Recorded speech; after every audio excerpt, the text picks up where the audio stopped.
Two people are arguing. One person is getting louder. Their voice rises. Their hands start moving. They're explaining everything that's wrong. And across from them is someone who barely changes expression. No shouting. No dramatic reaction. Maybe they just say, "Okay, I understand." And somehow, that calmness can make the other person even angrier. Because most people assume that if you care, you should react. You should defend yourself. You should raise your voice. You should show emotion. But some people become calmer the more intense an argument gets. And psychologically, that calmness can come from very different places. Sometimes it's emotional strength. Sometimes it's experience. And sometimes it's something much more complicated. When an argument becomes intense, something changes. People stop discussing only the problem. They start reacting to the feeling of being attacked. One sentence becomes personal, then another. Someone says something they didn't mean. The other person responds with something worse. And 10 minutes later, nobody even remembers what the original argument was about. Some calm people recognize this pattern very quickly, so when emotions rise, they deliberately slow themselves down. They pause before answering. They lower their voice instead of raising it. They give themselves an extra second to think, not because they have nothing to say, but because they know that once anger starts speaking for them, they may lose control of what comes next. To them, winning the next 5 seconds isn't worth regretting the next 5 days. For some people, calmness wasn't always natural. It was learned. Maybe they grew up around arguments where one emotional reaction could make everything explode. Maybe shouting back created bigger problems. Maybe defending themselves never changed the outcome. So they discovered something. Sometimes the safest response is the smallest response. Don't add fuel. Don't challenge every accusation. Don't match the other person's volume. Stay controlled. Wait for the storm to pass. Years later, that person may look incredibly composed during conflict. But what looks like confidence from the outside may actually be an old protective habit. Their nervous system learned. When things get intense, become quieter. Imagine someone says, "You never listen to me." A reactive person may immediately hear, "You're a terrible partner," or "You're selfish," or "You're the problem." So they defend their identity. "No, I don't. You're the one who never listens." And now the argument has doubled. But some calm people hear something different. They hear, "This person feels unheard." That doesn't mean they automatically agree. It means they can separate the emotional delivery from the information underneath it. Instead of asking, "How do I prove I'm right?" they ask, "What is this person actually trying to tell me?" That small shift can completely change an argument. Because once you stop treating every criticism like an attack on your entire identity, you don't need to defend your entire identity. Some arguments aren't really about solving anything. They're about winning. Who gets the last word? Who admits they're wrong? Who apologizes first? Who looks stronger? And once the argument becomes a competition, both people can lose while one person technically wins. Some calm people simply aren't interested in that game. If the other person misunderstands one small detail, they may let it go.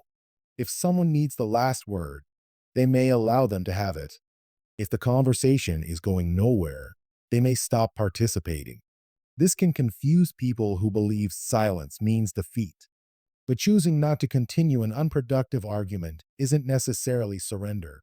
Sometimes it's simply deciding that peace is more valuable than proving one more point. You've probably seen this happen. One person raises their voice. The second person raises theirs. The first gets louder. The second gets louder again.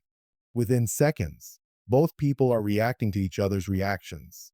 Some calm people refuse to mirror that energy. If you speak faster, they speak slower. If you become louder, they become quieter. If you interrupt, they pause. This isn't always some clever psychological technique.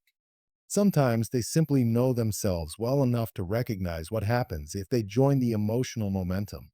Because once two people lose control at the same time, there is nobody left to slow the conversation down.